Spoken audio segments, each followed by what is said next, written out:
Hi friends, నా పేరు Surendra. Welcome back to my channel. ఈ రోజు రివ్యూ చాలా క్విక్ రివ్యూ ఇస్తానండి, షార్ట్ రివ్యూ ఇస్తాను. సో ఈరోజు ఎపిసోడ్ని రెండు భాగాలుగా డివైడ్ చేసుకుంటే ఫస్ట్ భాగం అంతా సోనియా అండ్ యష్మి గొడవ, అండ్ సెకండ్ భాగం ఏమో సెకండ్ చీఫ్ కోసం జరిగిన ఎంపిక. సో సోనియా యష్మి గొడవలు, దీనికంటే ముందు నిఖిల్ ఎంత సేఫ్ గేమ్ ఆడుతున్నాడు, కైండ్ ఆఫ్ కన్నింగ్ గేమ్ అనొచ్చా? యా, వాడొచ్చు, ప్రాబ్లం లేదు. అంటే ఆయన గేమ్లో ముందుకెళ్ళడం కోసమేలే, అది ఒక స్ట్రాటజీ అయినా సరే ఆయన గేమ్ నాకు ఎందుకు కన్నింగ్గా అనిపించింది కూడా చెప్తాను ఈరోజు. ఎస్, అంటే చాలా బాగా ఆడాడు అని చెప్దాం అనుకోని కూడా మళ్ళీ నాకు ఈ థాట్ వచ్చింది, బాగా ఆడినా ప్రతి దాని వెనకాల ఆయన ఒక రీజన్ పెట్టుకుంటాడు కదా అన్నట్టు. ఎస్, అయితే సోనియా యష్మి విషయంలో నాకేమనిపించిందంటే, సోనియా మామూలుగా అంటే అసలు అది పెద్ద మ్యాటర్ కాదు, యష్మి కూడా అంత ఏడవలసిన అవసరంలా. ఇక్కడ ఇష్యూ వల్ల ఏంటంటే, సోనియాని ఎందుకు ఎక్కువ తప్పుపడుతున్నారంటే, చిన్న మాటలకే ఏమి అలా రియాక్ట్ అయింది. నువ్వు నిఖిలు సరదాగా ఇదివరకు అంత మాట్లాడుకునేవాళ్ళు కాదు, ఇప్పుడు మాట్లాడుకున్నాం అన్నందుకే అందుకే మనం ఒక పరిధి దాటి మాట్లాడినప్పుడు అయ్యే ఒక్కోసారి మనకు కొడతాయి. నిజంగా సోనియా విష్ణు విషయం అంత మాట్లాడకపోయినా నెక్స్ట్ సోనియా పృథ్వీ విషయంలో ఎరా నీకు ఆ అమ్మాయి అంటే ఇష్టమైనా, యష్మి అంటే ఇష్టమైనా, ఈ రెండు ఇన్సిడెంట్లుగా జరగకుండా ఉంటే సోనియా అది అసలు తప్పే కాదు. ఈరోజు అవి జనరల్గా ఉంటాయి. ఇప్పుడు ఆమె అన్నదేంది, యష్మి అన్నదేంది, నువ్వు ఎక్కడ గేమ్ ఆడావు, నేను నిన్ను అసలు అబ్జర్వ్ చేయడానికే వచ్చాను, మిగిలిన వాళ్ళిద్దరే నాకు వాళ్ళనే పడుతున్నట్టు, వాళ్ళనే ముందుకు దోస్తున్నట్టుంది కానీ నువ్వు వాళ్ళేదన్నప్పుడు, ఇక్కడ సోనియా ట్రై చేసిన పాయింట్ ఏంటి, నేను నిన్ను చాలాసార్లు తోసా కదా, నేను నిన్ను చాలాసార్లు ఎత్తి పడేసా కదా, అంటే నేను ఎత్తిపడేసింది కూడా నీకు గుర్తులేదు, కానీ పృథ్వీ ఎత్తిపడేసింది అది గేమ్ లాగా ఆడాలి మనీతో అంటది కదా, నేను ఆడలేదా పృథ్వీతోటి అని అన్నావు కదా, అంటే నిన్ను వాళ్ళు ఎత్తిపడేసింది గుర్తుంది కానీ నేను ఎత్తిపడేసింది గుర్తులేదా, నీ దృష్టి అంతా అలా ఉంది అన్నది. దాన్ని ఎట్లయినా అర్థం చేసుకోవచ్చు. గేమ్ పరంగా వస్తే సోనియా అన్నది కరెక్టే, ఎందుకంటే మీరు అవి కానీ తీసుకుంటే సోనియా చాలాసార్లు ఎత్తిపడేస్తామని, కానీ ఆమెకు ఫోకస్ చేయాలని ఉంది, చేసేసింది, దానికి పర్ఫెక్ట్ రీజన్ కూడా దొరికింది. దానికి తోడు పృథ్వీ వచ్చి ఈ మాట చెప్పడం ఇంకొంచెం హైపుని పెంచింది. ప్రతిసారి నువ్వు ఒక్కొక్కరి పర్సనాలిటీ మీద దెబ్బ కొడుతున్నావు అనేది ఒక్క యష్మి దాంట్లో జరిగితే బాగుండు. ఈ సోనియా ఏమో అందరి మీద పాయింట్లు పెట్టా, ఒక్కొక్కరి మీద. ఈరోజు అసలు చూడాలి, విష్ణుప్రియ, సీత, వీళ్ళందరూ కూర్చొని మాట్లాడుకునే ముచ్చట్లు ఉంటాయి, అన్నీ నేను చెప్పను కానీ, అంటే ఒక రకమైన యాంటీ సోనియా గ్రూప్ ఎక్కువ ఉంది దాంట్లో. పృథ్వీ అండ్ నిఖిల్, పృథ్వీ ఒక్కడే కరెక్ట్ ఫ్రెండ్ అనిపిస్తుంది ఏదైనా ఉంటే. నిఖిల్ కూడా సోనియాతో చేస్తున్న ఫ్రెండ్షిప్ కరెక్ట్ కాదు, ఆమెను వేరే యాంగిల్లోనే ఆయన చూడటానికి ప్రయత్నిస్తాడు, అంటే తనలో ఉన్న బ్యాడ్ని వేరే రకంగా పోర్ట్రేట్ చేయడానికి ట్రై చేస్తాడు అనిపిస్తుంది. ఎందుకంటే నాకు కొన్ని విషయాలు చెప్తాను, అంటే ఇది పక్కన పెట్టేసాను, అందుకే నేను ఈ గొడవ అంతా రోజు మాట్లాడుకున్నదేగా. సో ఇక్కడ చూడండి, నిఖిల్ మీరు అభయ్ ఈరోజు ఒక ఇంటర్వ్యూలో, బస్ ఇంటర్వ్యూలో చాలా చూశాను అభయ్, నేను ఏదో ఒక ఇంటర్వ్యూలో బస్సులోనే అనుకుంటా, ఏమంటాడంటే వీళ్ళిద్దరిలో ఒకరు ఎలిమినేట్ అవ్వాలని ఛాన్స్ తీసుకోమంటారు కదా సెల్ఫ్ నామినేట్ విషయంలో, ఈయన అడుగుతాడంట, ఎరా నామినేట్ అవుతావా అంటే, లేదురా నాకెందుకో డౌట్ఫుల్గా ఉందిరా, అంత స్ట్రాంగ్ అయితే లేనురా అంటాడంట నిఖిల్. మనకు చూపించింది ఏంది, ఈయన రెండు అడుగుంటాడు అభయ్, లేదులేరా నేనే వెళ్తాను, నువ్వు నాకు ఇది చేసావు కదా అని ఉంటాడు. ఒకవేళ నువ్వు స్ట్రాంగ్ అయితే చెప్పరా అన్నట్టుంటే, ఏమురా నాకు డౌట్ఫుల్గా ఉందన్నట్టు అన్నాడంట. నిజంగా నిఖిల్ తెలియదా నిఖిల్ బయటకు వస్తే సేవ్ అవుతాడని? సో అభయ్ని అలా అని పంపించాడంటే పక్కనే ఉండి ఒక్కో వికెట్లు లేపుదామని నేను ప్లాన్ కూడా అనిపిస్తుంది నాకు. పక్కనే ఉంటా, ఇప్పుడు వెళ్ళిపోతే ఎంతో మంచిగా ఉన్నాము, వెళ్ళిపోతాడు. అంటే సోనియా విషయంలో కూడా అటువంటి గేమ్ ఏమన్నా ప్లే చేస్తున్నాడా అనిపిస్తుంది నాకు. సోనియాతో ఉంటా అది లేదు నాన్న ఎవరు చెప్పినా ఏం కాదని అనే ఇతను వేరే పృథ్వీ దగ్గరికి వెళ్ళి ఈరోజు గేమ్లో ఈ పాయింట్ వస్తుంది, మనల్ని ఎలా చూపించాలనుకుంటుందిరా, మనల్ని ఎలా పోర్ట్రేట్ చేయాలనుకుంటుంది అని అన్నాడంటే బయటికి ఏం చెప్పాలనుకుంటున్నాను నిఖిల్? ఇప్పుడు యష్మికి వెళ్ళి ఆమె ఏదో అన్నది, ఇట్లా నేను కావాలని ఫ్రెండ్లీగా ఇస్తే వచ్చి నన్ను ఓడించడానికి కదా అన్నది, నాకు అసలు ఆ పదం నచ్చలేదు అని యష్మితో చెప్పాడంటే ఏం పోర్ట్రేట్ చేయాలనుకుంటున్నాడు? అభయ్ దగ్గరికి వచ్చి సోనియా గురించి ఏంది మామ ఆమె ప్రతిదానికి ఇట్లా అంటది అంటే ఏం పోర్ట్రేట్ చేయాలనుకుంటున్నాడు? చూడండి, సిచ్యువేషన్ వచ్చిన ప్రతిసారి ఏం సిగరెట్ తాగమంటే తాగాలా, ఆపమంటే ఆపాలా, కూర్చోమంటే కూర్చోవాలా, ఆమె ఏమన్నా చెప్పిందా? నీకు అంత ఇష్టం లేకపోతే గమ్ముకుండొచ్చుగా, కానీ ఏ చిన్న గొడవైనా ఏ పెద్ద గొడవైనా మళ్ళీ ఎందుకు వెళ్తున్నావు? చాలా బాధలు ఓర్చుకునే నిఖిల్లాగా ఇది. మళ్ళీ బయట వాళ్ళతోటి ఈక్వల్గా ఉండేటప్పుడు మళ్ళీ వేరే మాటలు. ఇవన్నీ ఏంటంటే నిఖిల్ ఆట తీరు కొంచెం తేడా ఆట అని అనిపిస్తుంది. ఓకేనా. ఈరోజు పృథ్వీ చాలా కరెక్ట్గా చెప్తాడు. పృథ్వీ ఏం చెప్తాడంటే విష్ణుప్రియతో మాట్లాడతా, వాడు ఒక నారదుడు టైపు. ఇప్పుడు నీతో మాట్లాడుతున్నాడు అనుకో, నీతో ఎంత నైసెస్ట్గా అంటే చాలా మంచిగా మాట్లాడాలి, నీలో ఉన్న గుడ్డంతా చెప్తాడు. నా దగ్గరికి వచ్చేసరికి నాలో గుడ్డంతా చెప్తాడు. సోనియా దగ్గరికి వెళ్ళేసరికి సోనియా గుడ్డంతా చెప్తాడు. ఇంత భజన భజన భజన భజన అన్నట్టు చెప్తాడు పృథ్వీ. సూపర్ అనిపించాడు అసలు. అయినా బాగానే ఉంటాడులే. సో సోనియా గురించి తెలిసి కూడా ఏంటంటే సోనియా ఆయనకి ఇచ్చే వాల్యూ ఆయనకి ఇస్తుంది కాబట్టి పృథ్వీని ఇష్టపడతాడు. పృథ్వీలో ఆ క్వాలిటీ ఉంది.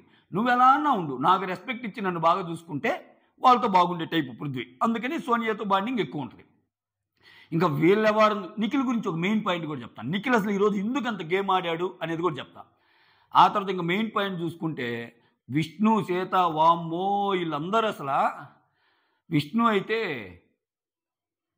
నిఖిల్ వచ్చి సేవ్ చేస్తాడు కదా నైనికాని, ఆ టైంలో అంటే ఏమకి ఓయమ్మ సోనియాని సేవ్ చేస్తాడేమో అని గడగడలాడిపోయారంట అందరూ. సోనియా గురించి యష్మి ఫైట్ అయ్యాక అందరూ వచ్చి ఒక్కో పాయింట్, సోనియా అది, సోనియా ఇది, అందరి మీద పర్సనల్గా వెళ్తుంది, ఒక్కొక్కరి మీద ఒక్కోలాగా వెళ్తుంది. కొన్ని అవి నిజాలు కూడా. అవి వల్ల మళ్ళీ నేనేమో అబద్ధాలు అన్ను. నచ్చకపోతే నువ్వు చదువుకోలేదంటది, నువ్వు అసలు హ్యూమన్ బీయింగే కాదంటది, అవన్నీ అంటది కదా. సో ఇంకొకటి సోనియాలో నాకు తప్పు ఎక్కడ అనిపించింది అంటే, ఇదంతా అయిపోయాక యష్మితో గొడవ అయిపోయాక యష్మితో ప్యాచప్ చేసుకుంటుంది. అది లైవ్లో చూపిలే, అది ఎపిసోడ్లో చూపిలా. తర్వాత యష్మితో ప్యాచప్ చేసుకుంటుంది. సరేలే తన తప్పు తను తెలుసుకుంది కదంటే ప్రేరణ అంటది అదేం కాదే, అది సేఫ్ గేము, అందరూ యాంటీ అని అర్థమైపోయింది, మీ ఇద్దరికి జరిగిన గొడవలు అందరూ నీకు సపోర్ట్ చేశారు, తనకు క్లియర్గా అర్థమైంది, అందుకని వచ్చింది, నువ్వు పొలోమని ఇదే మాకు గేమ్ని బాగా ప్రేరణ అనలైజ్ చేస్తుంది యష్మి కంటే. సో ఇది చెప్తుంది. సో సోనియా ఇంకోటి అంటది ఈరోజు ఈ మాటలు వచ్చినప్పుడు నాకు అసలు బుర్ర పాడైపోయింది ఆ డైలాగ్. సో అంటే తన మాట తనే కాంట్రడిక్ట్ చేసుకోవటం. సోనియా ఏమంటదంటే పృథ్వీతోటి నిఖిల్ తోటి, అరే బిగ్ బాస్ అనేది లైఫ్ లెసన్స్ నేర్చుకునే ఒక షోరా, మన 30 years 35 years లైఫ్ అంతా ఇక్కడ కనిపిస్తుందిరా, ఈ 3 నెలలు నేర్చుకోవచ్చురా, నేను ఎవరి కోసమో మారను, నాది ఇలానే ఉంచుకుంటాను, నేను రియల్గా ఉంటాను, నాలో బ్యాడ్ ఏదైనా ఉంటే మార్చుకుంటాను, నాలో బ్యాడ్ ఏముంది, నాలో బ్యాడ్ ఏముందో నాకు తెలుసు అంటది. అది బ్యాడ్ ఏంటో చెప్పదు. మోర్ ఓవర్ ఒక్క నామినేషన్ అన్న యాక్సెప్ట్ చేసిందా అసలు? అంటే నీలో పాయింట్సే లేవా? ఏమో ఫస్ట్ తనలో ఉన్న తప్పులను ఒప్పుకోదు. ఒక మంచి మనిషి ఎప్పుడవుతాడంటే, ప్రతి మనిషిలో 100% నిజాలు ఉండవు, 100% సత్యహరిచంద్రులు ఉండరు. కానీ అట్లీస్ట్ వాళ్ళంటే వాళ్ళకి తెలియాలి. సొసైటీ చంపిన తర్వాత, ఫ్యామిలీ చెప్పిన తర్వాత, ఓ నాలో ఈ యాంగిల్ ఉంది, నేను మారాల్సినవి కొన్ని ఉన్నాయి అని సెల్ఫ్ అనలైజేషన్ చేసుకున్న రోజు నువ్వు మారే ఛాన్స్ ఉంటుంది.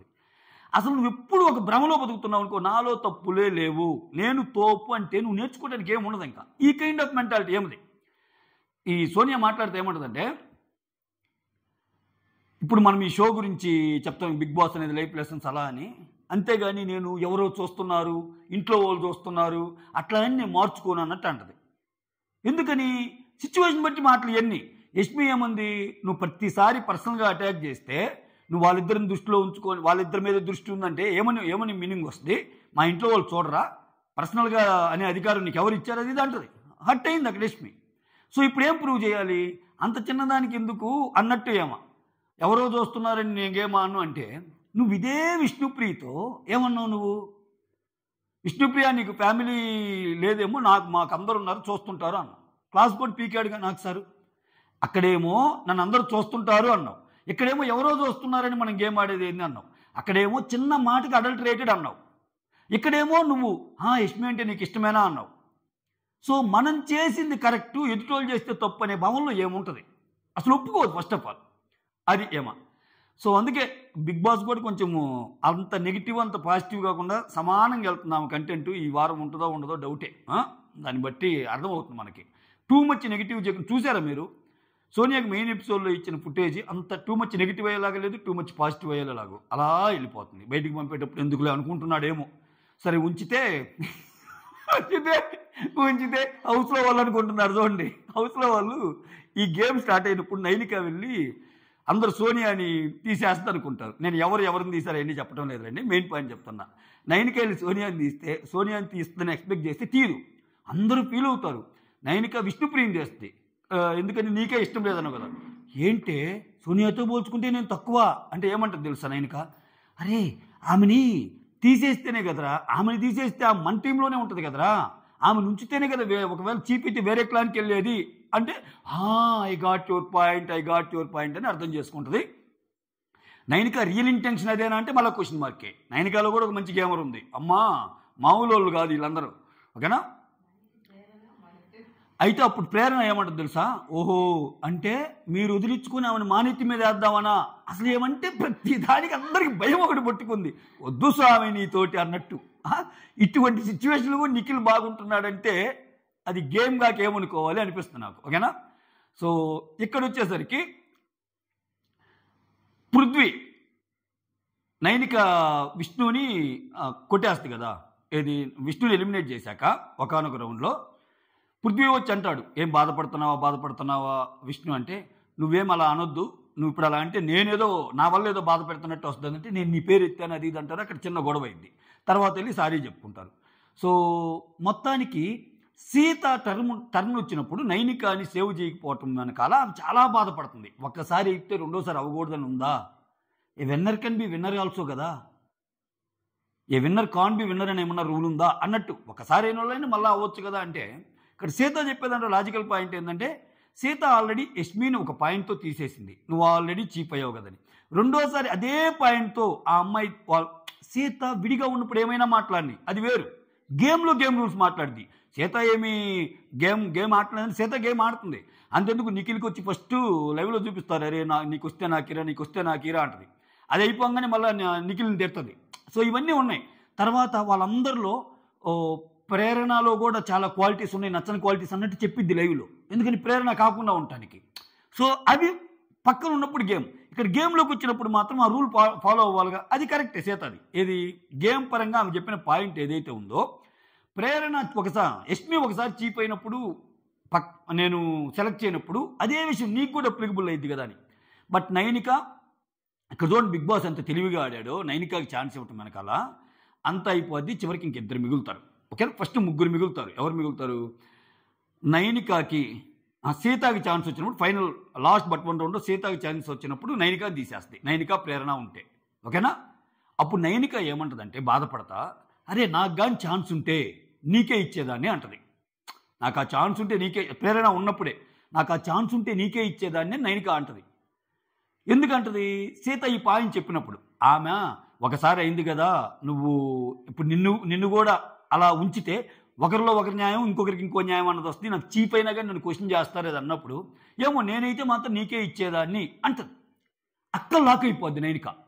బిగ్ బాస్ ఏం చేస్తాడు లాస్ట్లో, సో నైనికాకి ఛాన్స్ ఇస్తాడు, ఇంకా నీకు డెసిషన్ నువ్వే తీసుకో, చివరిదాకా నువ్వు ఉన్నావు కదా, సీత ప్రేరణ కంటే ముందు ఎలిమినేట్ అయ్యావు కాబట్టి చివరిదాకా ఉంది నువ్వే కాబట్టి నువ్వే తీసుకో అన్నట్టు అంటే, ఈ అమ్మాయి ఏం చేస్తుంది, ఇంకా అక్కడ ఛాన్స్ లేదు, ఎందుకంటే కెమెరాస్ అందరూ ముందు చెప్పింది నాకు వస్తే నీకే ఇచ్చేవని. ఇంకా అక్కడ క్వశ్చన్ ఒక డైలాగ్ వేస్తాను నైనిక, నేను చాలా ఎక్స్పెక్ట్ చేశాను, ఫ్రెండ్లే మోసం చేశారు, కానీ నేను అలా ఉండను అనేదో ప్రూవ్ చేసుకునే విధంగా సీతకి ఇచ్చేసి విపరీతంగా ఏడుస్తుంది. ఏడుస్తానే ఉంటుంది, నన్ను చేయలేదని, ఓకే. ఇంత నడిచిందనమాట. ఆ తర్వాత నిఖిల్ దగ్గరికి వద్దాం. నిఖిల్ ఈరోజు ఈ గేమ్లో సూపర్ ఆడాడు కదా. నిఖిల్ ఎందుకు ఆడి ఉంటాడు చెప్పండి. ఒకవేళ ఇదే గేమ్లో నిఖిల్ సేఫ్ గేమ్ అని నేను ఎందుకంటానంటే, ఇదే గేమ్లో గేమ్ ఏంటి, బజర్ మోగినప్పుడు టక్కని వెళ్ళి హ్యామర్ పట్టుకోవాలి, హ్యామర్ పట్టుకుని ఆ హ్యామర్ని వేరే వాళ్ళకి ఇవ్వాలి, వేరే వాళ్ళకి ఇస్తే వాళ్ళలో ఎవరు పనికిరారో వాళ్ళు డెసిషన్ మేకింగ్ అనమాట. ఇక్కడ ఇతనికి వచ్చిన బాధ ఏంటి, నిఖిల్ ప్రతిసారి ఫస్ట్ టైం ఆదిత్య ఓమని చెప్తాడు, ఇంకంతే అంత అయిపోయింది. నిఖిల్ ప్రతిసారి ఏంటి హ్యామర్ కోసం వెళ్ళి పట్టుకొని అక్కడ నిఖిల్ వేరే వాళ్ళని ఏమి నాకు వీళ్ళు కావాలి వీళ్ళు వద్దని చెప్పి డిలీట్ చేయడానికి లేదు, నిఖిల్ హ్యామర్ వేరే వాళ్ళకి ఇస్తాడు. అంటే వేరే వాళ్ళ చేతుల మీదుగా జరిగిద్ది ఎలిమినేషన్ అనేది, వాళ్ళిద్దరు ఎవరు ఉండకూడదు అనేది. అదే ఇతని చేతుల మీదుగానే ఎవరైతే హ్యామర్ పట్టుకుంటారో, హ్యామర్ పెట్టుకున్నోడే ఒకరిని తీసేయాలి అంటే నిఖిల్ ఈ గేమ్ 100కి 1000కి 1,00,000కి మిలియన్ టైమ్స్ చెప్తున్నా ఆడు. ఎందుకంటే మనం చూసాం, ముగ్గురు చీఫ్లుగా కూర్చున్నప్పుడు సేమ్ ఒక నామినేషన్లో పరిగెత్తుకుంటా ఒక దానికి వెళ్ళి మిగిలిన ఇద్దరిని చెయ్యాలి పాయింట్స్ పెట్టి అంటే ఆయన ఆయన పరిగెత్తేవాడు కాదు, అంత సేఫ్. ఇప్పుడేంది దీనివల్ల ఆయనకి నిఖిల్ చాలా చిరాకు పెట్టిస్తున్నాడు సేఫ్ అనుకుంటారు, కానీ చాలా గేమ్ ఉంది, చాలా సేఫ్ ఉంది, చాలా కన్నింగ్ కూడా ఉంది. ఇప్పుడు దీనివల్ల ఆయనకు వచ్చినాయి 2 లాభాలు. ప్రతిసారి పరిగెత్తి ఒకరికి ఇవ్వటం వల్ల, సీత నువ్వు లాస్ట్ టైము నీకు ఇవ్వలేదని ఫీల్ అయ్యావు కదా సోనియాకి ఇచ్చేందుకు, నా టర్న్ అయిపోయింది నీకు ఇచ్చేసా. నైనిక నువ్వు కూడా ఫీల్ అయ్యావు కదా నీకు ఇచ్చేసా. నెక్స్ట్ ఇంకొకరు నీకు కూడా ఫీల్ అయ్యావు కదా ఇచ్చేసా. అంటే ఇప్పుడు ఆయన అందరికి ఇచ్చినట్టు ఒక సైడ్ ఉంటుంది, రెండో సైడ్ ఏంది గేమ్ బాగా అన్నట్టు ఉంటుంది. నేను అంటుంది ఏంటంటే నీలో డెసిషన్ మేకింగ్ ఎప్పుడు ఉంటుందంటే, నీలో దమ్ము ఎప్పుడు కనపడిద్దంటే హ్యామర్ వచ్చినప్పుడు, హ్యామర్ దొరికినోడే డిలీట్ చేయాలన్నప్పుడు ఖచ్చితంగా నిఖిల్ ఈ గేమ్ ఆడు. ఓయమ్మ ఎవరిని డిలీట్ చేస్తే ఏమొచ్చి పైన పడతాయా అని ఆ టైప్ గేమ్ ఆడతాడు. సో ఒకానొక సిచ్యువేషన్లో హ్యామర్ కోసం ఫైట్ చేసేటప్పుడు నిఖిల్ విష్ణుప్రియ సేమ్ టైం పట్టుకుంటారు. అందరూ విష్ణుప్రియకి సపోర్ట్ వస్తారు. ఎందుకని నిఖిల్కి అక్కడ వస్తే ఎవరికి ఇస్తారనేది క్లియర్గా తెలుస్తుంది. మోర్ ఓవర్ విష్ణుప్రియకి వస్తే అట్లీస్ట్ సోనియా బయటకు వచ్చే విధంగా గేమ్ ప్లే జరిగిద్దని వాళ్ళకి తెలుసు. వీళ్ళందరూ మాట్లాడుకొని ఉంటారు, వీళ్ళందరూ అసలు భయం వీళ్ళందరికీ. విష్ణుప్రియకి వచ్చినప్పుడు ఎవరికి ఇస్తుంది? ప్రేరణకి ఇస్తుంది. ప్రేరణ ఖచ్చితంగా సోనియానే వేస్తుంది. అదే నిఖిల్కి ఇస్తే జరిగిద్దో జరగదో డౌట్. ఆయన ఫీల్ అవుతాడు, నాకు ఎగనిస్ట్గా అందరూ ఏకమయ్యారు అన్నట్టు. నీ ఆట అలా ఉంది, నీ ఆట అలా ఉన్నప్పుడు ఎగనిస్ట్గా ఎందుకు ఫీల్ అవ్వరు? అవుతారు కదా. సో ఓవరాల్గా చివరికి సీత అయ్యిద్ది అనమాట. సీత కూడా గేమ్ ఆడింది. లైవ్లో చూస్తే చాలా అంశాలు ఉన్నాయి. అబ్బో ఇలా నలుగురు కూర్చొని చాలా మాట్లాడుకుంటారు. ఇంకా ఇవి గేమ్లో భాగాలు. ఫైనల్గా వచ్చి హక్ చేసుకుంటుంది ప్రేరణ, అంతా ఓకే. సో దాని తర్వాత లైవ్లో ఇంకా చాలా జరుగుతాయి. ఈ గ్రూప్ ఒకరి నుంచి ఒకరు షిఫ్ట్ అయ్యడానికి ఫస్ట్ విష్ణుప్రియకే ఛాన్స్ ఇస్తారు. నమస్కారం స్వామి, ఇక్కడ అసలు నాకు వాల్యూనే దొరకటం లేదని చెప్పి ఆమె ఆ గ్రూపులోకి వెళ్ళిపోద్ది. తర్వాత అట్లా ఒక్కొక్కరు పోతే లాస్ట్లో ప్రేరణకు వస్తే ఏంటిది నాకు లాస్ట్ పిలుస్తారు ఏందన్నట్టు ఫీల్ అయ్యిద్ది ఆమె. సరే ఇంకా ఎవరో ఒకరు వెళ్ళండి, ఇంకప్పుడు యష్మి వెళ్ళింది ఇటు సైడు. జనరల్గా అసలు ఎంతో ఉండటానికి ఎవరు ఇష్టపడటం అలా. నైనిక కూడా వెళ్ళిపోద్ది. నేనేం ఫీల్ అవుతాడు, నేను సేవ్ చేస్తే నన్ను కాదు వెళ్ళిపోయిందా అన్నట్టు ఫీల్ అవుతాడు. ఇప్పుడు నైనికాని సేవ్ చేయటం వెనకాల కూడా ఒక స్ట్రాటజీ ఉంటుంది నిఖిల్కి. అది నేనేది నిఖిల్ ప్రతి దాంట్లో ఒక స్ట్రాటజీతోనే ఆడతాడు. సో ఇవన్నమాట మెయిన్ జరిగిన విషయాలు. ఇక్కడ విష్ణుప్రియ ప్రేరణకి ఇచ్చేటప్పుడు వీళ్ళ మధ్య ఒక డిస్కషన్ నడిచింది. మన క్లాన్లో వాళ్ళకి ఇవ్వలేదు చూడు విష్ణుప్రియ, అసలు మనతో డిస్కస్ చేసిందా ఇదంతా అంటే, నేను మాట్లాడా కదా అంటుంది విష్ణుప్రియ. ఎవరితో మాట్లాడావు? నువ్వు మాట్లాడేవంటే నీ ముగ్గురితోనే కదా, మేము నీ క్లానే కదా అన్నట్లు ఒక పాయింట్ రేజ్ చేస్తుంది సోనియా నిఖిల్ కూడా ఉన్నారని. అప్పుడు విష్ణుప్రియ భలే చెప్తుంది. అంటే నేను అట్లీస్ట్ అందరితో చెప్పడానికి ట్రై చేస్తాను. అసలు నిఖిల్ అనే పర్సన్ ఏదైనా డెసిషన్ మేకింగ్లో కానీ ఏదైనా అన్నా కానీ అసలు నన్ను కన్సిడరే చేయడు. ఒకవేళ చేసిన లాస్ట్ పర్సన్గా ఉంటాను నేను, మరి మీరు మాట్లాడుతున్నారా అన్నట్టు అంటది. చాలా బాగా మాట్లాడింది. సో ఇదే సోనియా పృథ్వీని పక్కన కూర్చోబెట్టుకొని, అరే ఎవరికి ఏం చెప్పొద్దురా, ఇది గేమ్ రా, నువ్వు వెళ్ళి వాళ్ళకి చెప్పొద్దు, వీళ్ళకి చెప్పొద్దు, యష్మికి చెప్పొద్దు అన్నీ అంటుంటుందిగా. సో ఆమె ఆడవచ్చు కానీ వేరే వాళ్ళు ఆడకూడదు గేమ్. సో ఇట్లా ఉన్నాయన్నమాట ఇంట్లో. ఫైనల్గా ఆమె విన్ అయిపోద్ది సీత సెకండ్ చీఫ్ అనమాట. That's all. Thank you so much. Signing off, me Surendra.